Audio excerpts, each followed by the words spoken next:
الحمد لله رب العالمين وبه نستعين على أمور الدنيا والدين. اللهم صل وسلم وبارك على سيدنا مولانا محمد النور المذهب للنسيان بنوره وعلى آله وصحبه في كل لمحة ونفس عدد ما وسعه علم الله. سبحانك لا علم لنا إلا ما علمتنا إنك أنت العليم الحكيم. لا إله إلا أنت سبحانك إني كنت من الظالمين. ثم أما بعد. الحمد لله رب العالمين. الحمد لله Allah Subhanahu wa taala telah memberkati dan merahmati kita semua dengan Allah Ta'ala panjangkan umur kita, usia kita, dan Allah panjangkan lagi kesihatan kita. Jadi pada saat ini kita telah pun berada di dalam bulan Rejab. Bulan Rejab yang sangat mulia. Jadi pertama sekali kita bersyukur kepada Allah sebab Allah masih memberi kesempatan untuk kita ini memasuki bulan Rejab, di mana bulan Rejab ini, tuan-tuan dan puan-puan, adalah bulan yang ada kemuliaannya yang tersendiri. Penting untuk kita mengetahui tentang kemuliaan bulan Rejab supaya jangan sampai bulan yang mulia ini lalu begitu sahaja tanpa kita buat apa-apa. Seandainya kita tidak memiliki ilmu, pengetahuan, kesedaran berkaitan dengan bulan Rejab, maka bulan Rejab dia akan lalu macam mana dah lalu bulan-bulan lain. Maka itu satu kerugian besar. Jadi orang-orang yang dia nak menyantuni bulan Rejab ini, pertama sekali dia mesti kena kenal, kena ketahui apakah dia kemuliaan bulan Rejab, supaya dengan itu dia dapat melaksanakan apa yang patut dia buat. Jadi malam ni kita ambil masa sikit bercerita tentang bulan Rejab supaya kita tahu. Pertama sekali, tuan-tuan dan puan-puan, nampak kemuliaan bulan Rejab ini bermula daripada hari pertama masuknya satu Rejab lagi. Imam Asy-Syafi'i rahimahullah pernah menyatakan 5 malam yang doa pada malam itu adalah mustajab. 5 malam doa pada malam itu mustajab, Tuhan tak tolak. Pertama sekali adalah malam Jumaat. 5 malam mustajab doa. Pertama sekali malam Jumaat. Kita jangan pandang rendah pada malam Jumaat. Mentang-mentang malam Jumaat ni kita dapat dia seminggu sekali, kita selalu jumpa dengan dia, kita rasa dia ni tak special. Tak boleh macam tu. Mentang-mentang malam raya tu sekali je satu tahun, kita betul-betul merayakan malam raya tu. Malam Jumaat, seminggu, setiap minggu dapat malam Jumaat, jadi dia relax. Selayaknya malam Jumaat dan siang Jumaat itu perlu dilayan sebaik-baiknya. Seperti yang kita dah pernah sebut sebelum ni kan. Para ulama menyatakan dalam banyak-banyak hari Islam, dalam kalender Islam ada 360 hari. Betul? Dalam 360 hari, hari yang paling mulia dalam tu adalah hari yang pertama sekali adalah hari Arafah. Yang ni kita dah sebut banyak kali kan? Hari paling mulia di sisi Allah itu hari Arafah. Hari kedua paling mulia di sisi Allah itu adalah hari Jumaat. Maksudnya hari Jumaat itu lebih mulia daripada hari-hari Ramadan. 30 hari bulan Ramadan tu, Jumaat lagi mulia daripada hari-hari Ramadan. Jumaat lebih mulia daripada nisfu Syaban. Jumaat lebih mulia daripada Isra Mi'raj. Jumaat lebih mulia daripada nuzul Quran. Jadi alangkah ruginya kalau kita memandang hari Jumaat tu macam tak ada apa-apa keistimewaan. Jadi Imam Syafi'i kata malam pertama yang mustajab doa malam Jumaat. Alhamdulillah kita di sini tak berhenti membuat program-program. Kita ada baca kitab, belajar tentang kitab Syama'il, kita ada solat tasbih, kita ada baca kahfi, kita ada baca yasin, kita ada baca-baca zikir. Jadi Alhamdulillah malam Jumaat kot dapat datang sini, kita datang duduk sini, kita salat berjamaah, kita baca wirid, kita baca Quran, kita dengar hadis, kita bersedekah, bawa makanan.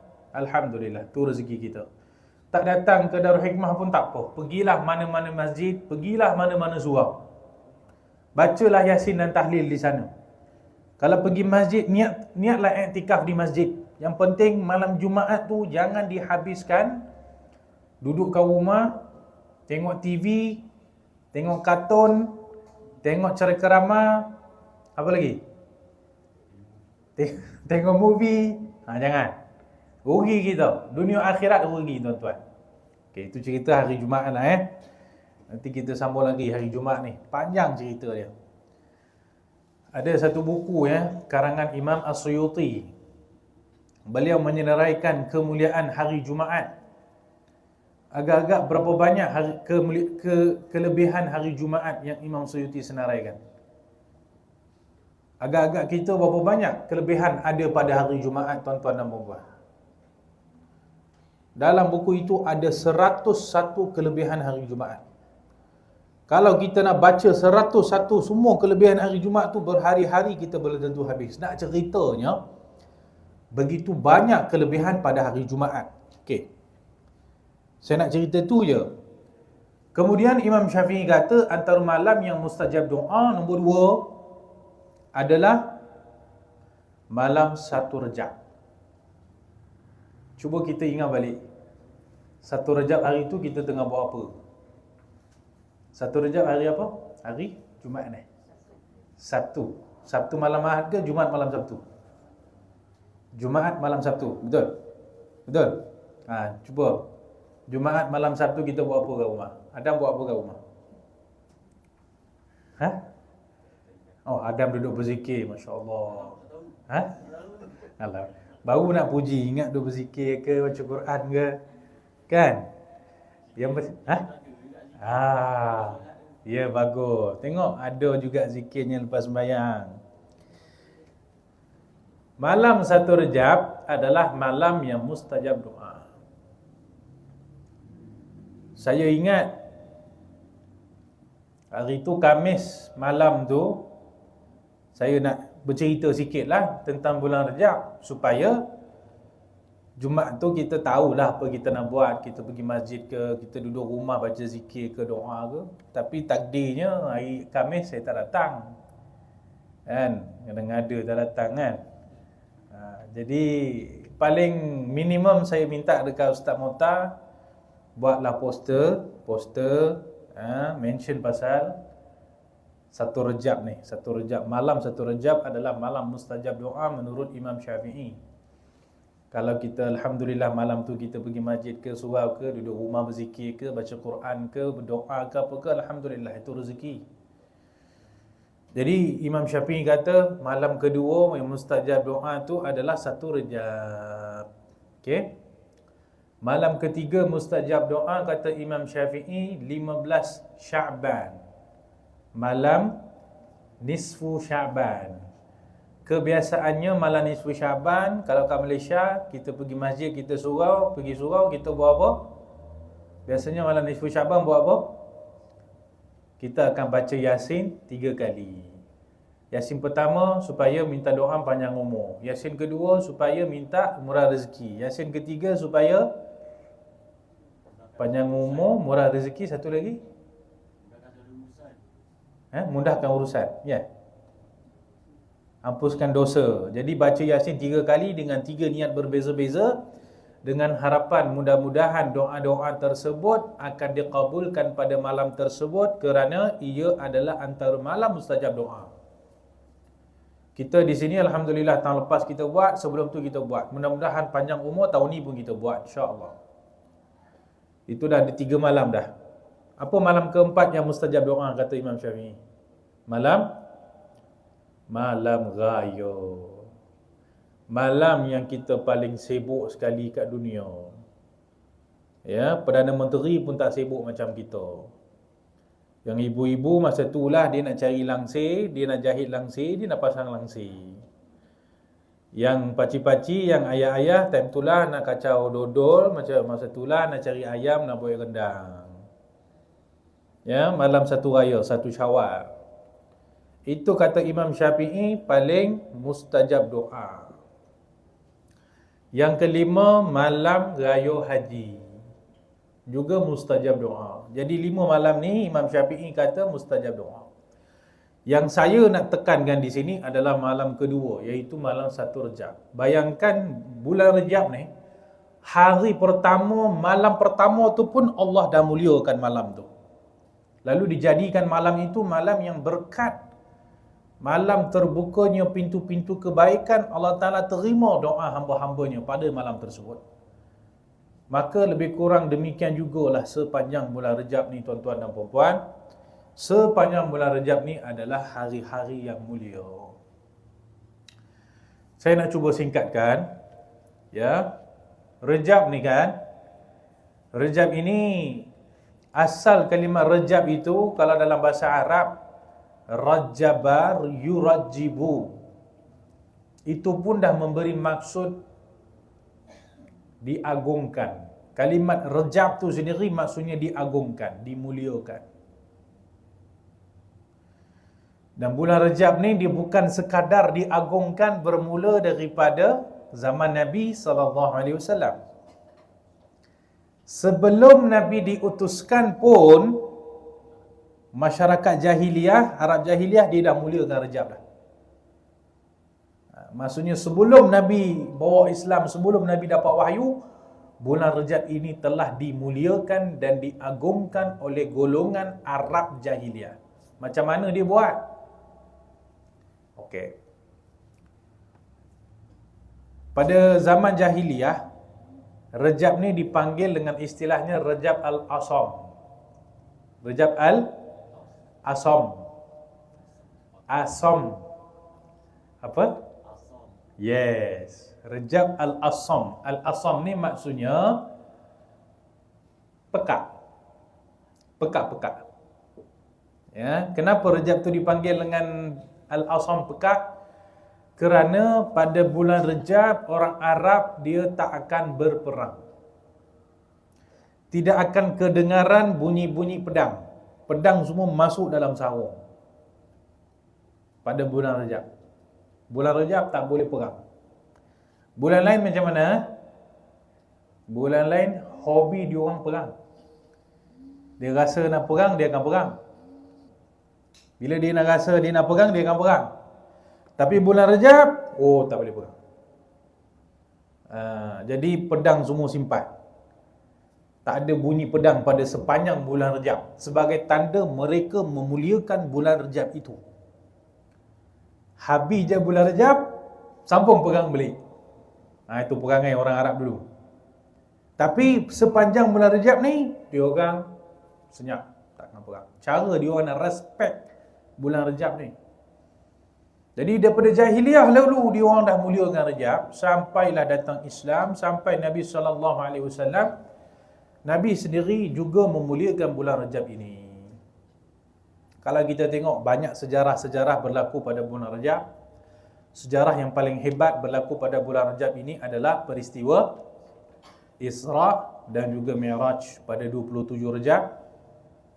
Dan pada malam tersebut jugalah berlakunya satu sejarah yang cukup hebat dalam Islam, iaitu pensyariatan solat.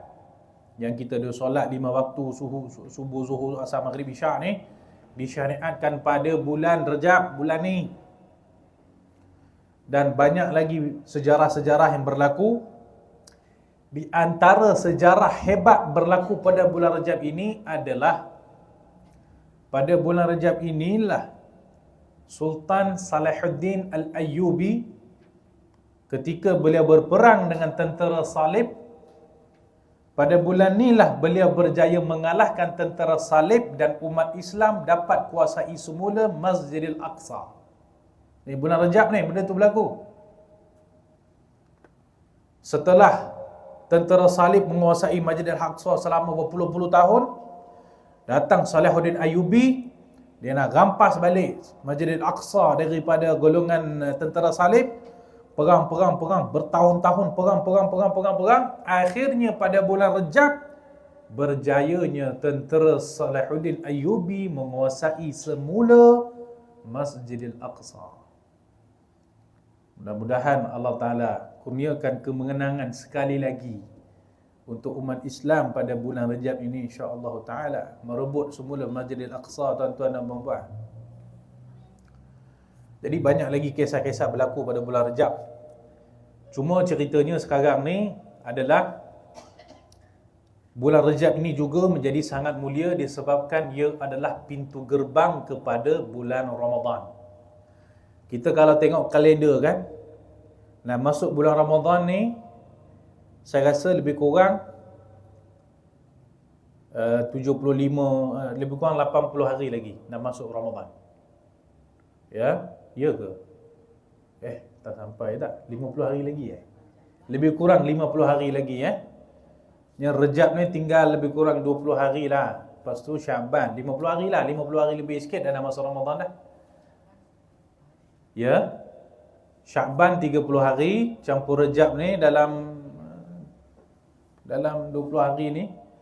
Jadi kurang lebih lah, ya, kurang daripada 60 hari lah nak masuk Ramadan ni. Kan?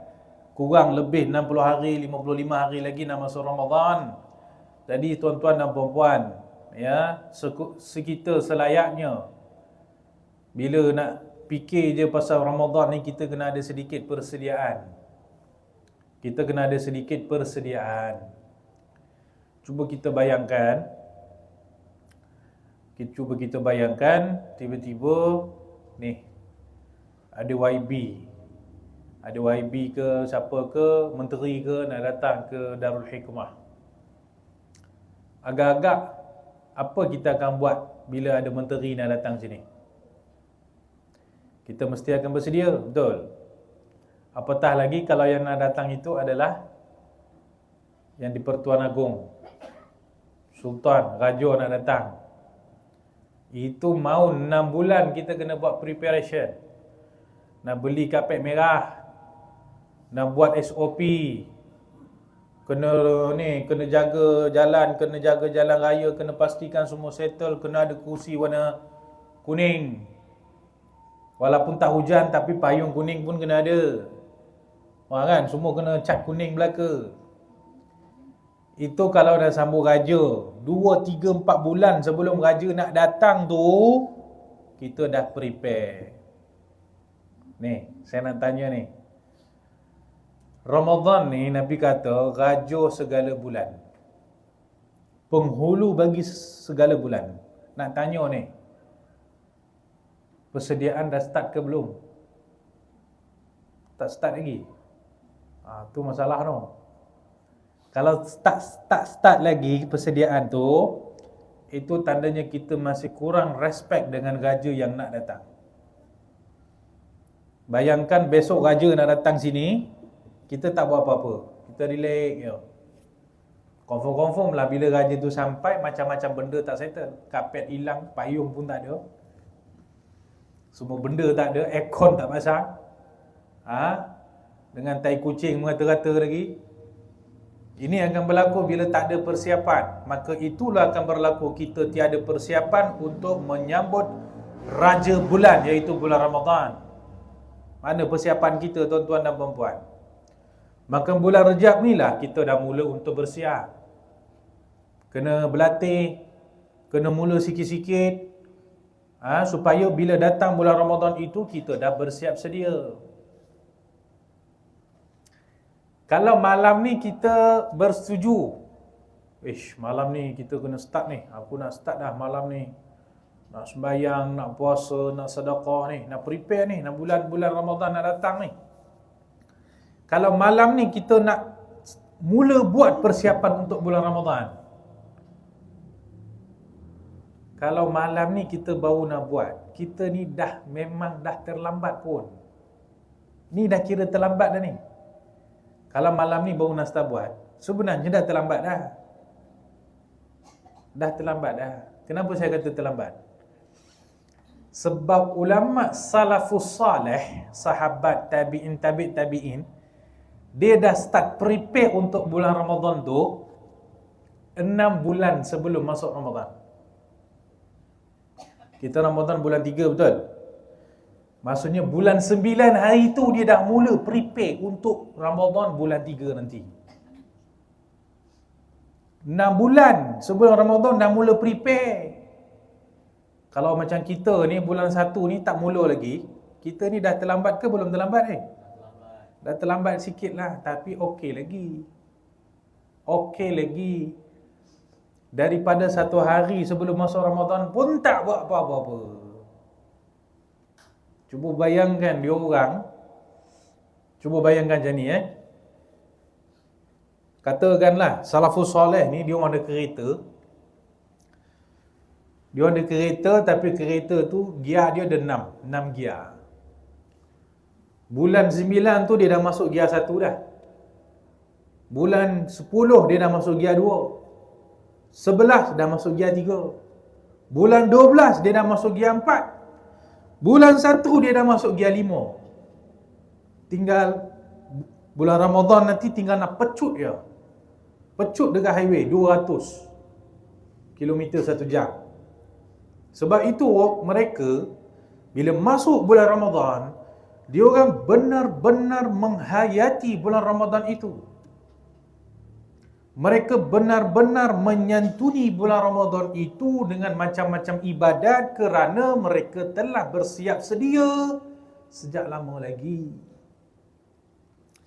Kita bulan 1 baru nak masuk gear 1.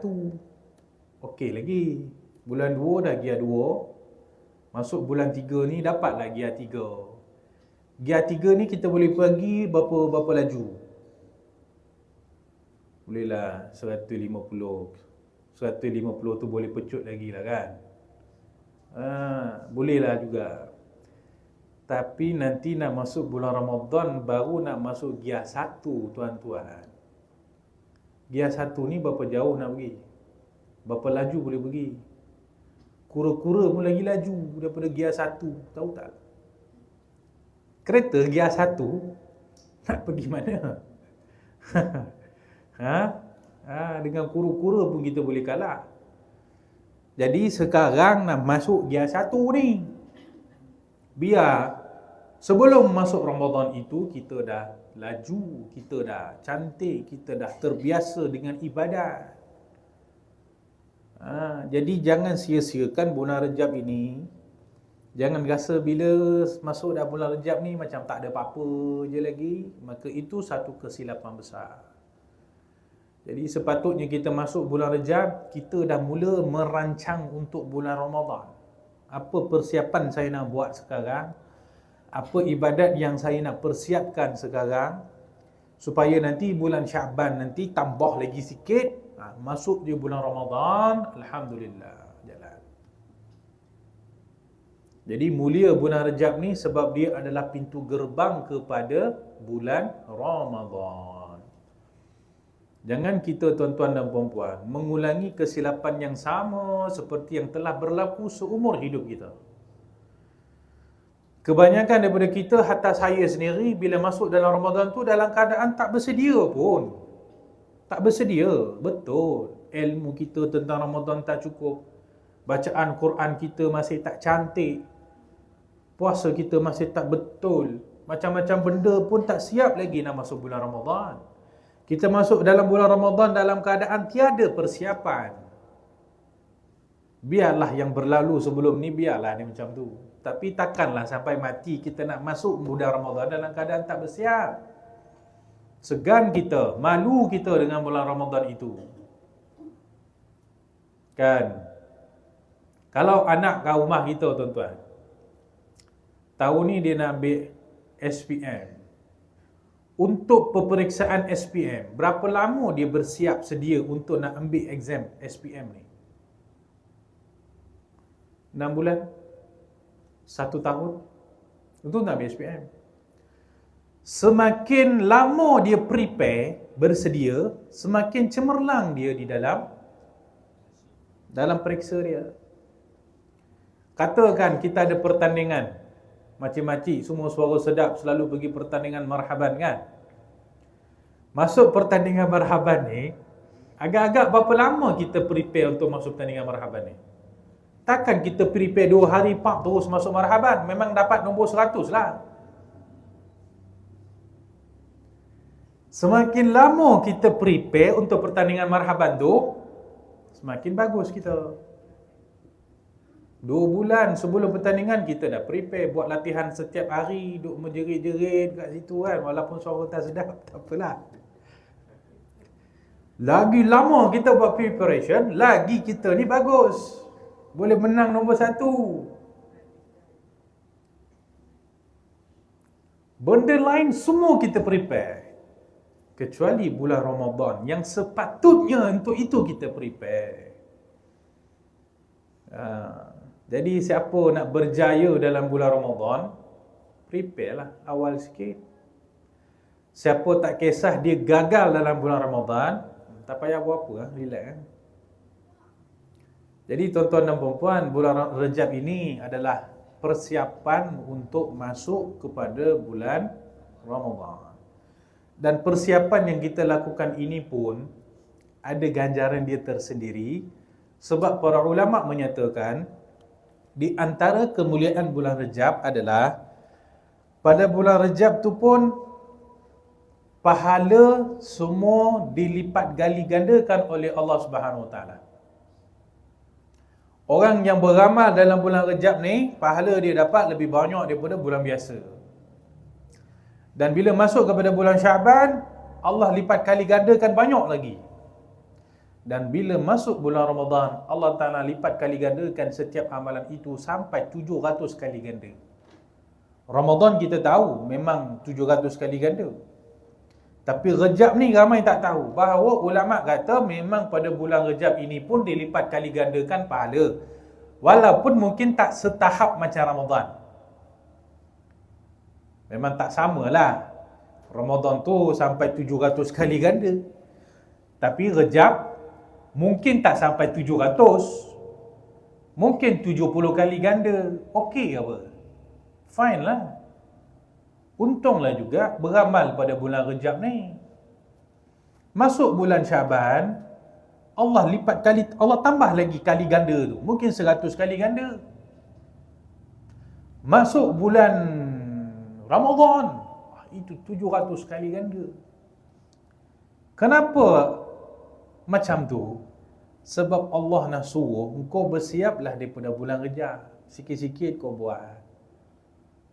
Bulan Rejab tu beramal, bulan Rejab ni pun dah dapat pahala dah banyak. Walaupun dia ni persiapan, tapi persiapan itu pun Allah bagi pahala. Tapi kan pelik, ada orang cakap macam ni tau. Dia kata, Ustaz, saya rasa saya tak nak beramal lah Ustaz bulan Rejab ni. Sebab apa lah? Yalah, kata bulan Syaban lagi banyak, baik aku tunggu bulan Syaban baru beramal. Dia cakap macam tu. Lepas tu bila dah masuk je bulan Syaban, dia kata, Ustaz, tak apa Ustaz, bulan Syaban ni pun saya tak beramal dulu. Apa hal pula? Yelah, bulan Ramadan kan lagi banyak pahala, jadi baik saya tunggu bulan Ramadan. Betul tak cara fikir macam ni? Tak betul. Sebab apa tak betul? Kalau kita nak beli barang tu RM100. Bulan depan dia diskaun RM80. Kita nak beli sekarang ke beli bulan depan? Sekarang RM100. Bulan depan dia bagi diskaun, tolak RM20. Kita dapat benda tu RM80. Kita nak beli terus bulan ni ke nak tunggu bulan depan baru beli? Bulan depan kan?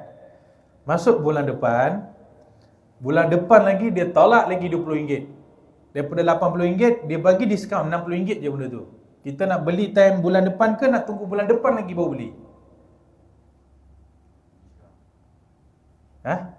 Sekarang RM100. Bulan depan RM80. Bulan depan lagi RM60. Bila kita nak beli? Ada orang macam ni tahu. Dia tak nak beli sekarang sebab dia RM20. Masuk bulan depan, dia baru nak beli, barang dah habis. Benda dah habis, orang semua dah beli dah. Jadi, disebabkan dia kedekut dengan RM20, lalah benda tu dia langsung tak dapat beli. Benda dah habis terus. Orang Melayu kata apa? Yang dikejar tak dapat, yang dikendong tercicir. Macam tu lah. Ada orang kata, tak apalah bulan Syaban nanti saya beramal lah. Kan lebih banyak pahala bulan Syaban. Takut-takut sebelum dia masuk bulan Syaban, dia dah mati dulu. Betul lah tu, bulan Ramadan lagi banyak pahala, 700 kali ganda, betul lah tu.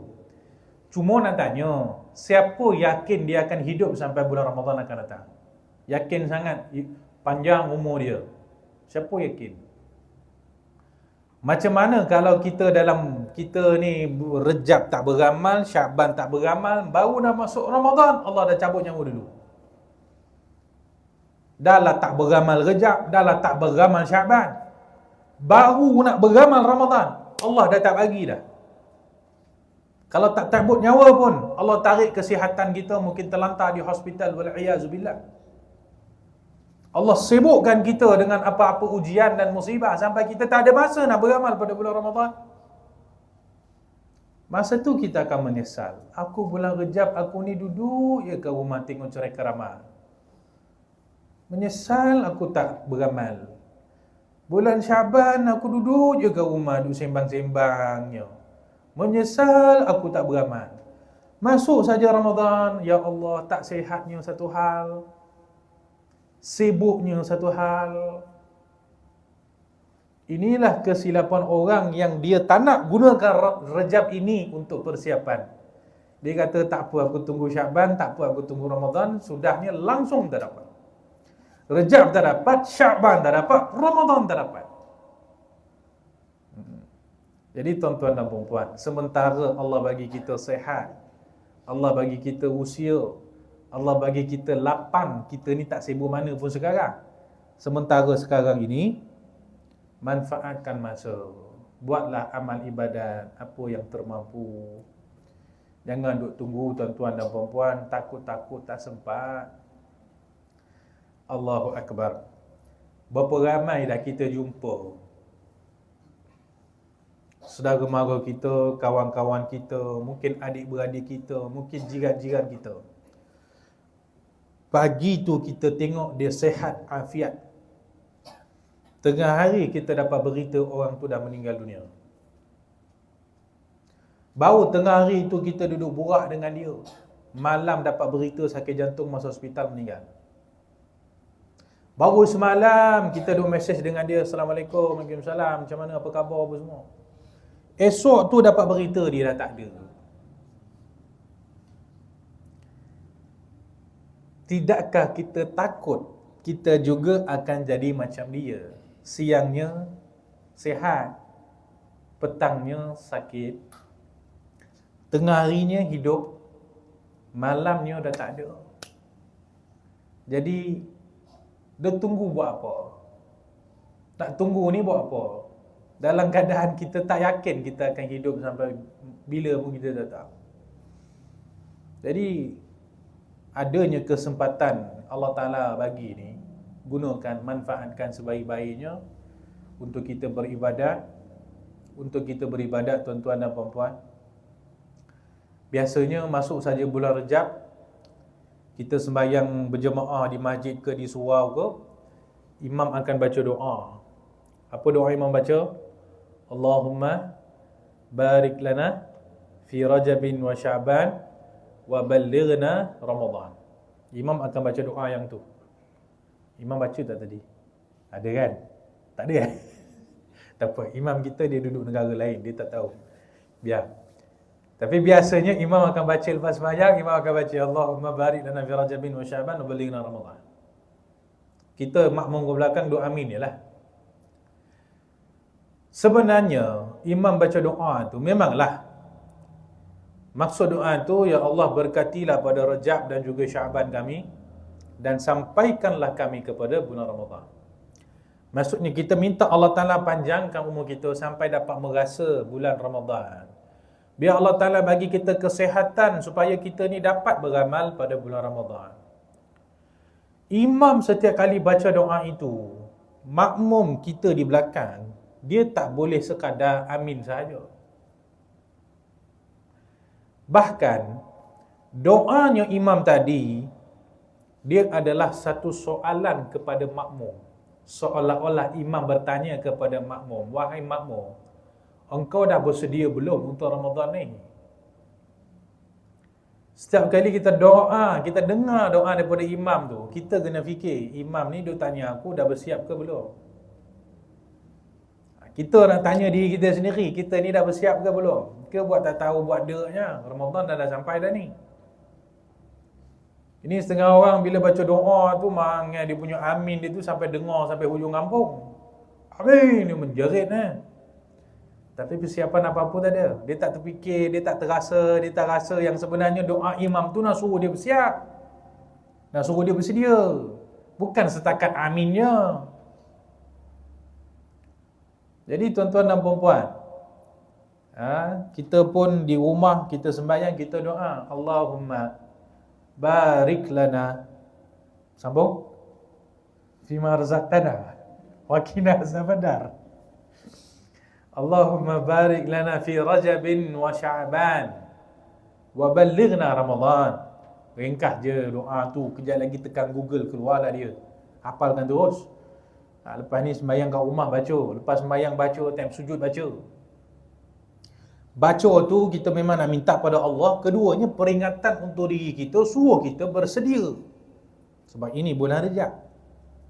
Berkat bulan Rajab itu adalah apabila kita dah penuhkan bulan Rajab itu dengan ibadat. Jadi tuan-tuan dan puan-puan, ambil kesempatan ini, ya. Mudah-mudahan Allah Ta'ala bagi taufik untuk kita masuk dalam bulan Ramadan dalam keadaan benar-benar bersedia. Orang cerdik, orang pandai adalah akan siapkan persiapan dia yang terbaik sebelum dia buat sesuatu perkara. Macam saya kata tadi, ada tetamu dah datang, kita kena bersiap. Ada pertandingan marhaban, kita kena bersiap.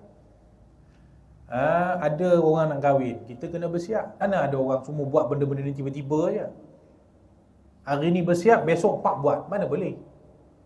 Persiapan berbulan-bulan kita kena buat. Macam tu lah tandanya kita nak memuliakan Ramadan. Ramadan nak datang, bersiaplah kita. Sekurang-kurangnya 2 bulan sebelum Ramadan bersiap. Baik. Cuma penghujung ceritanya, duk bersiap. Nak buat apa ni ustaz? Dia kata. Apa nak buat untuk bersiap ni? Apa maksud bersiap untuk bulan Ramadan? Apa nak buat pada bulan Rajab? Kalau saya akan nasihat kepada semua orang, ada 3 benda kita cuba buat.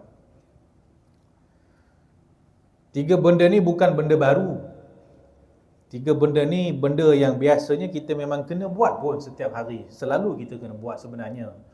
Tapi kalau kita tak buat sebelum ini, buatlah sekarang bulan Rajab ni kita buat.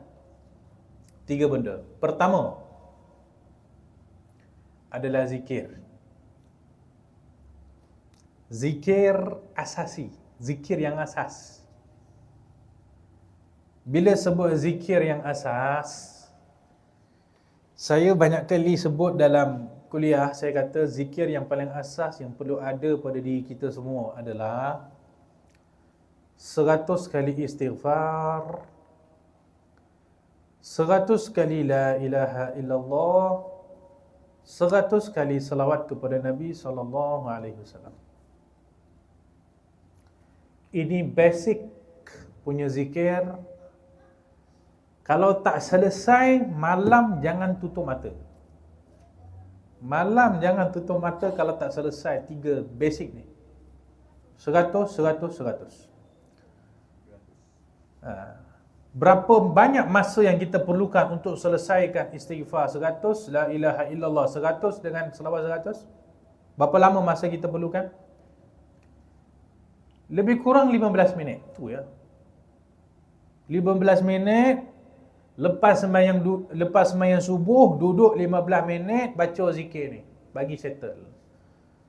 Lepas tu duduk lagi baca Quran 1 muka 2 muka, dah cukup dah. Berkat sungguh dah satu hari kita. Cukup berkat dah satu hari kita. Zikir ada, selawat ada, istighfar ada, Quran ada. Dah tak payah benda lain dah tuan-tuan.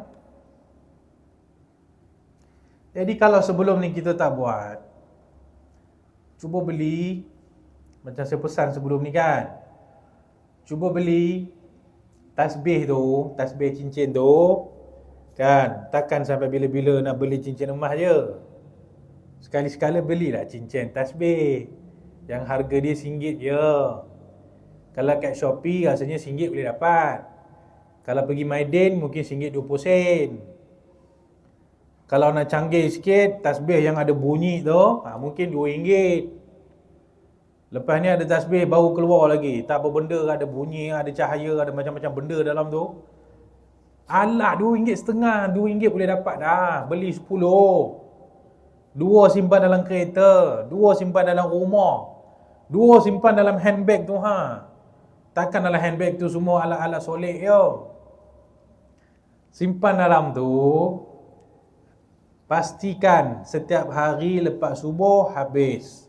Istighfar 100, la ilaha illallah 100, salawat 100. Ni benda ni kalau dah boleh buat, nanti sikit-sikit automatik dia akan tambah. Nanti kita akan bagi tahu macam mana nak bagi tambah. Tapi ini basic, sebab tu saya panggil ni zikir asas. Jadi kalau kita tak buat sebelum ni, kita cuba buat.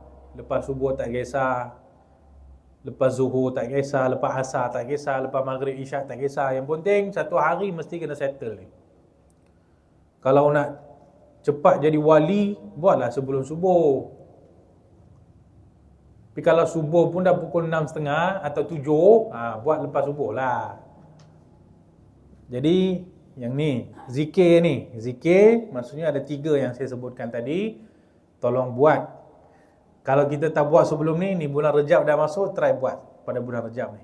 Start mula bulan Rejab, bawa pergi Syaban, bawa pergi Ramadan, lepas tu automatik dia akan terus sampai mati. Sampai masuk kubur nanti dia akan berterusan. Yang penting mula je sekarang. Mula je. Bulan Rejab ni kasih mula. Okay. Yang pertama tadi zikir ya. Kalau saya nak cerita apakah kelebihan zikir la ilaha illallah 100, istighfar 100, selawat 100, saya nak bercerita 2 jam tak habis ceritanya. Nak cerita tentang kelebihan selawat, istighfar dengan kalimatut tauhid, kalimatut tayyibah la ilaha illallah. 2 jam belum tentu cukup. Itu nak cerita, nanti ada masa kita cari masa nak cerita. Dan saya rasa dalam kuliah saya banyak cerita pun tentang selawat. Saya pernah cerita tentang istighfar, saya pernah cerita tentang la ilaha illallah. Nak bagi tahu betapa zikir-zikir ini begitu hebat dan agung. Melalui zikir ini, hidup kita boleh berubah tuan-tuan dan puan-puan. Pegang saya cakap ni. Dengan istiqamah zikir-zikir ini, hidup kita boleh berubah. Jadi pertama saya kata zikir. Yang kedua yang kita nak buat start pada bulan Rejab, dan nombor 2 ni antara benda yang paling penting sekali yang perlu dilakukan pada bulan Rejab, Nabi pun buat pada bulan Rejab, memperbanyakkan puasa. Memperbanyakkan puasa sunat.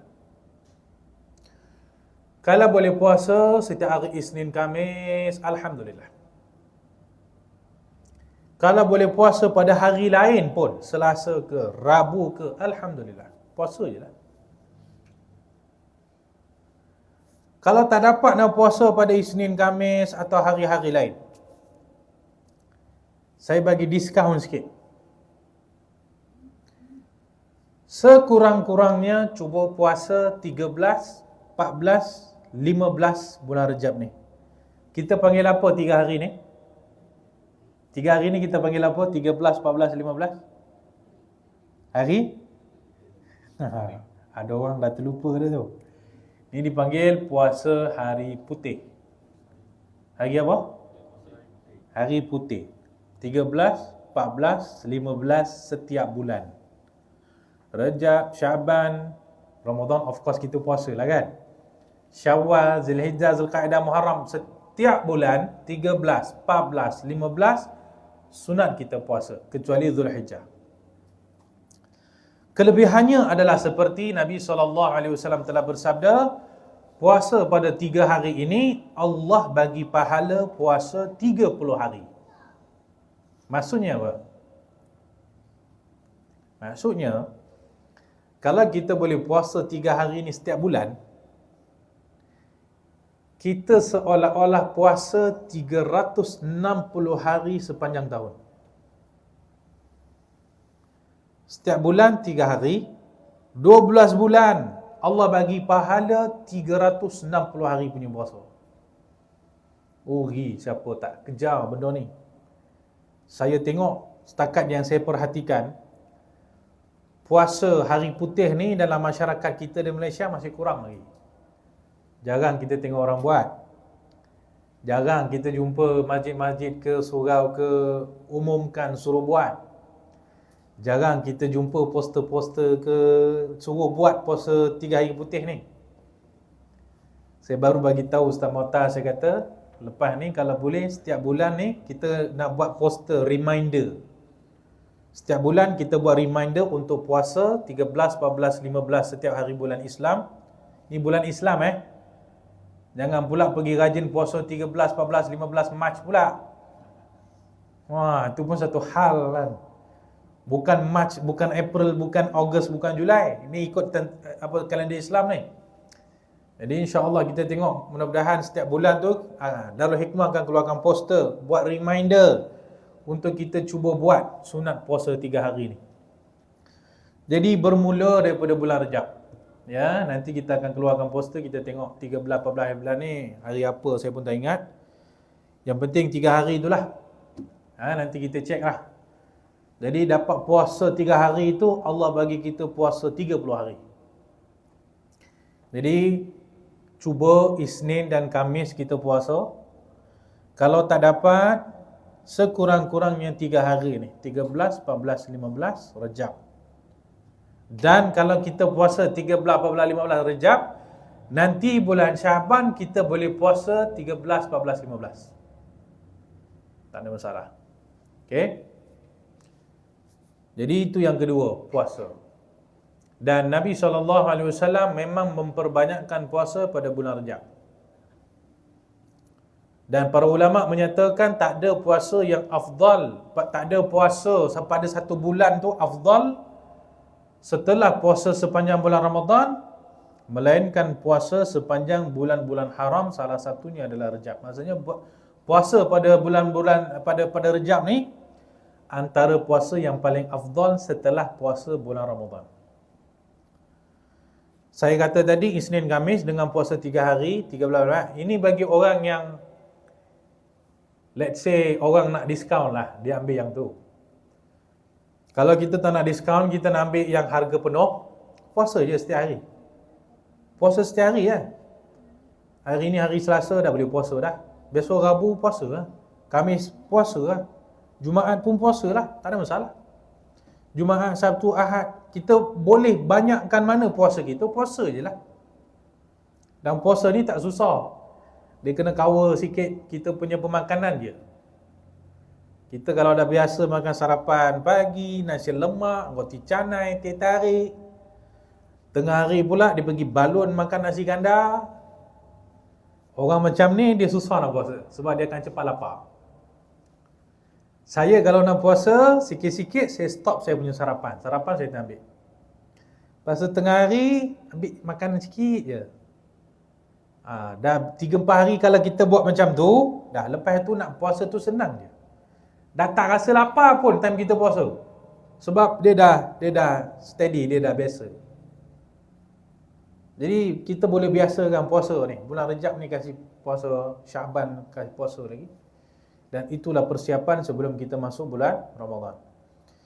Cuba kita ingat sama-sama, kita kalau dapat puasa saja,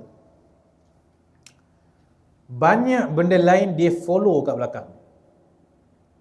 Kita nak puasa kan? Biasanya kalau kita nak puasa, kita akan bangun sahur, betul? Kita bangun sahur, katalah setengah jam sebelum azan subuh atau 1 jam sebelum azan subuh. Kita dah makan kita tu 10-15 minit ya. Kita ada 10-15 minit lagi kosong. Itu waktu untuk solat tahajud. 2 rakaat solat tahajud, tuan-tuan dan puan-puan, boleh selamatkan kita daripada dicampak masuk api neraka. 2 rakaat solat tahajud ni, tuan-tuan dan puan-puan, melambangkan keikhlasan hati kita nak beribadat kepada Allah. 2 rakaat bayangkan kita bangun setengah jam sebelum subuh, kita makan sahur 10 minit. Saya biasa sahur 10 minit je lah. Tak tahulah makcik kalau sahur 1 jam. Apa dia makan 1 jam saya pun tak tahu. Makan roti ke apa ke, janganlah duk masak nasi kandar pula pagi-pagi buta tu.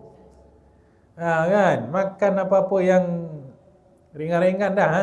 Makan sahur 10 minit. Solatlah tahajud 2 rakaat. Berapa lama sangat 2 rakaat ni? Lepas solat tahajud tu, baca istighfar 100 kali. Ini amalan yang akan menggembirakan kita dalam kubur nanti. Inilah amalan dia. Dunia akhirat Allah bagi berkat dengan amalan seumpama ini. Sebab tu saya kata, kita nak puasa, kita bangun sahur. Bila kita bangun sahur, kita dapat tahajud, kita dapat baca Quran, kita dapat zikir. Nanti time buka puasa, beli kuih ke, masak ke apa ke, bagi jiran sikit, bagi anak-anak sikit, bagi orang kiri kanan tu sikit, dapat pahala sedekah. Jadi dengan ibadat puasa tu macam-macam benda dia kat situ masuk. Jadi untuk bulan Rejab ni, saya cadangkan kita cuba untuk berpuasa. Kalau hari Khamis, makcik-makcik kalau nak datang buka puasa sini pun tak ada masalah. Datang je lah. Apa yang ada kita makan lah. Kalau tak ada apa-apa kan, minum air lah. Kalau makcik-makcik nak datang buka puasa sini, tak ada masalah. Datang awal sikit, pukul 7. Nak bawa makanan, nak buka puasa ramai-ramai kat sini pun tak ada masalah. Tak ada makanan, bawa ke rumah pun cukup. Bawa buah pun jadi. Kalau banyak sangat duit, bawalah KFC ke, McD ke, pizza ke, tak ada masalah. Semua boykot. Apa yang tinggal? Mary Brown, ya. Kan, bawalah apa-apa boleh buka puasa kat sini. Kan, dapatlah kita sedekah sama-sama, dapat buka puasa. Maksud saya, cuba kita banyakkan puasa. Tu je cerita dia. Nak bawa Mary Brown, tak bawa Mary Brown tu pulanglah. Ya. Tu nombor 2 ya. Dan nombor 3 yang saya nak cadangkan supaya kita kalau boleh kita cuba buat. Bulan Rejab ni bulan terbaik kita nak biasakan diri dengan ibadat-ibadat ini. Nombor 3, cubalah setiap kali dah habis solat Isyak, maksud dia baca surah Mulk, lepas tu solat Ba'diyah, saya nak minta kalau boleh tambah 1 rakaat solat witir. Cuba kita biasakan solat witir. Dia kalau bagus 3 rakaat lah. 2 rakaat bagi salam tambah 1 rakaat. Tapi macam biasalah, kita kan suka diskaun. 3 rakaat banyak sangat lah ustaz. Boleh tak diskaun 1 rakaat? Boleh, 1 rakaat pun jadilah. Jangan minta setengah rakaat, sudahlah. Kan? Walaupun Nabi tak pernah buat 1 rakaat. Nabi tak pernah buat. Tapi tak apa. Kita dapat mula-mula start dengan 1 rakaat solat witir pun dah boleh, cantik dah. Solat witir ni satu solat yang sangat penting. Dalam mazhab kita, mazhab Syafi'i, hukum solat witir adalah sunat. Sunat apa? Sunat abad. Sunat abad. Tiba-tiba. Sunat muakkad dalam mazhab Syafi'i. Sunat yang sangat dituntut. Dalam mazhab lain, mazhab Hanafi, solat witir adalah wajib. Kita ni nasib baik mazhab Syafi'i, sunat je. Mazhab lain wajib hukum dia solat witir, mesti kena sembahyang. Tak berdosa kalau tak sembahyang ni, kalau dalam mazhab lain. Sebab adanya hadis yang Nabi suruh secara kuat solat witir kena buat. Walaupun tak wajib dalam mazhab kita, tapi sunat muakkad. Dan Nabi suruh kita buat. Jadi buatlah. Mulakan dengan satu rakaat pun cukup. Dan kita pun dah belajar bahawa solat sunat, namanya solat sunat, tidaklah wajib untuk kita berdiri. Betul tak? Kita dah belajar dalam kitab fiqh. Kalau kita nak sembahyang sunat, kita boleh sembahyang sunat duduk ya. Walaupun kita boleh berdiri. Saya ada seorang syekh saya, nama dia Syekh Mahmud Said Mamdu. Saya memang setiap hari saya tengok dia akan sembahyang ba'diyah isyak dengan witir dalam keadaan duduk. Sembahyang isyak berdiri, sebab sembahyang wajib berdiri selagi boleh. Tapi kalau sembahyang sunat, tak wajib berdiri walaupun kita boleh berdiri. Kita dah letih contoh dia, tak letih pun, katakan tak letih, kita malas. Malas betul aku nak berdiri. Tak apa, sembahyang sunat duduk boleh, tak ada masalah. Sembahyang duduk ba'diyah isyak boleh duduk, solat witir pun boleh duduk, tak ada masalah terpulang. Yang penting buat. Ada setengah orang dia tengok ni, ustaz ni sembahyang duduk, malas betul ustaz ni, dia kata. Orang yang cakap ustaz tu malas sembahyang duduk, dia tak sembahyang pun sembahyang sunat. Siapa lagi malas? Yang langsung tak sembahyang ke, atau yang sembahyang tapi duduk? Jadi sembahyanglah walaupun duduk. Yalah, kalau boleh berdiri, berdirilah. Saya ada kalanya saya suka sembahyang sunat ni duduk bukan letih apa, pemalas. Tapi tak apa, yang penting sembahyang. Daripada langsung tak sembahyang.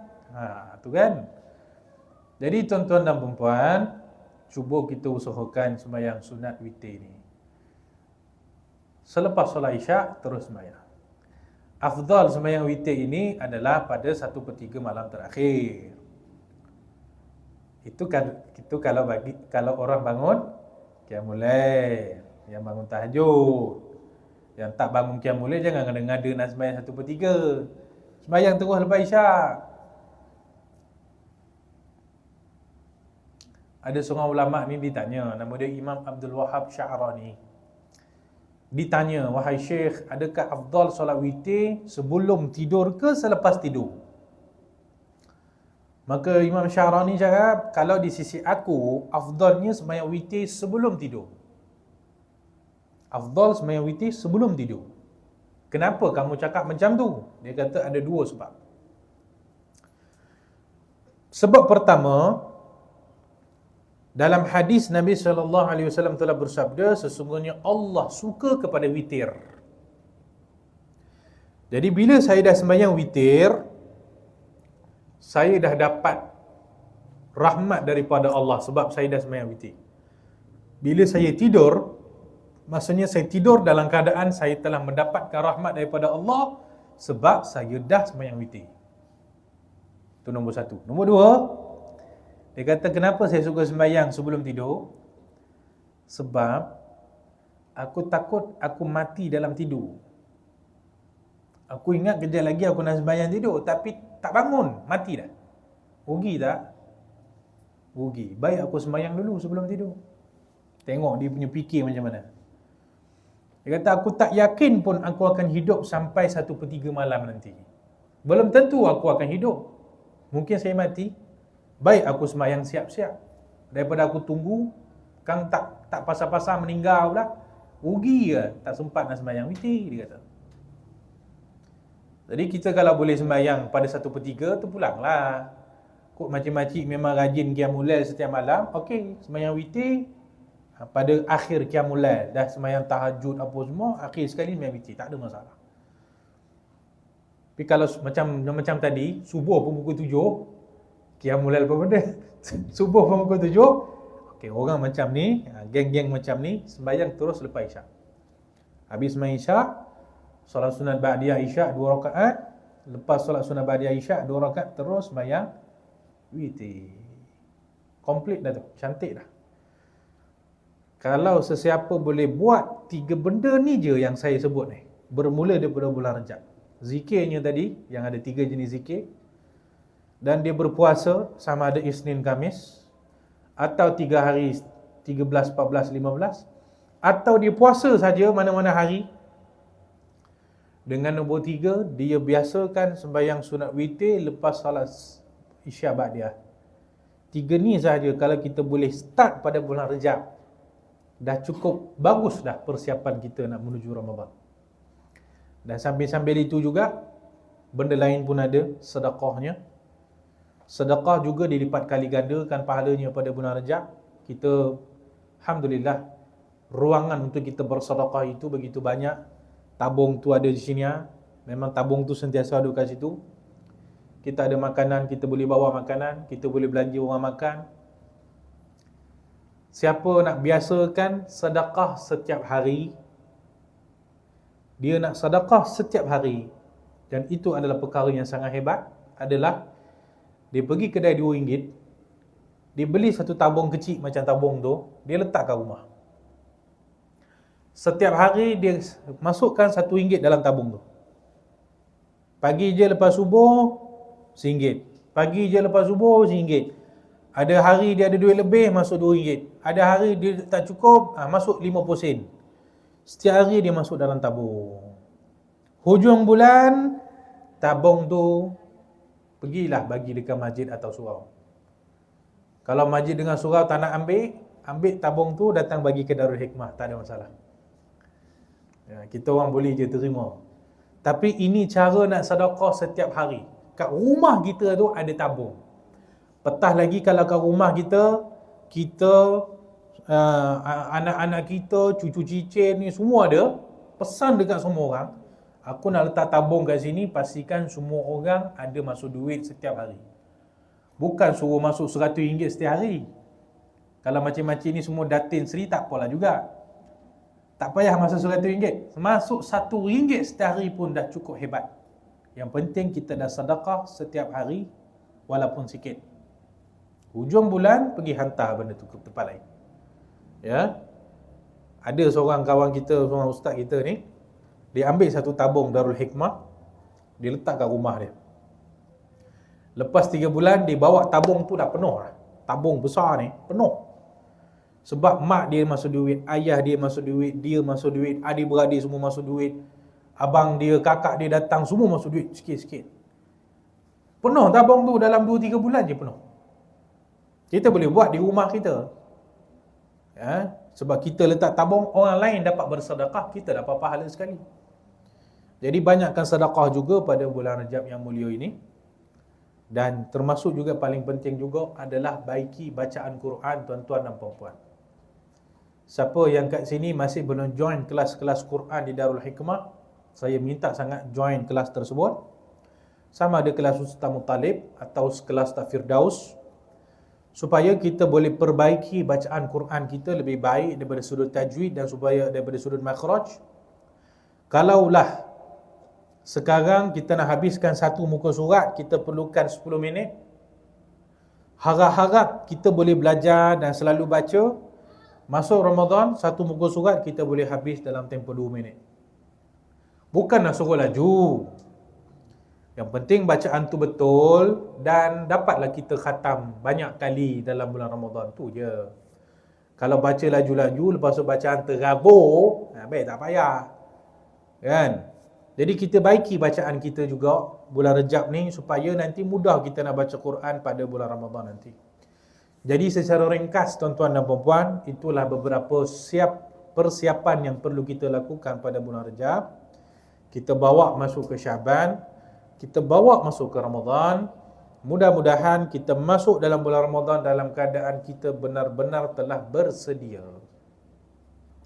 Itu sajalah secara ringkas. Sempat ke nak buka kitab ni? Sempat tak? Tak sempat? Tak apalah. Adam kata tak sempat, jadi kita tak jadilah buka kitab hari ni. Cukuplah tu. Kita sambung nanti insya-Allah minggu depan.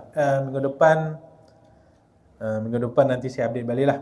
Ya, kemungkinan kalau tak ada halangan, Selasa minggu depan kita jemput Habib lah kot. Ya, kelas dengan Habib insya-Allah. Ya, bila tu hidayah. Jadi kelas aku Safitun Najah ni 2 minggu lagi akan datang. Hari ni kita tak belajar sebab apa? Sebab Adam kata tak payah belajar. Saja. Okey, itu je tuan-tuan dan puan-puan. Kita sembahyang macam biasa dan kita akan baca surah Mulk.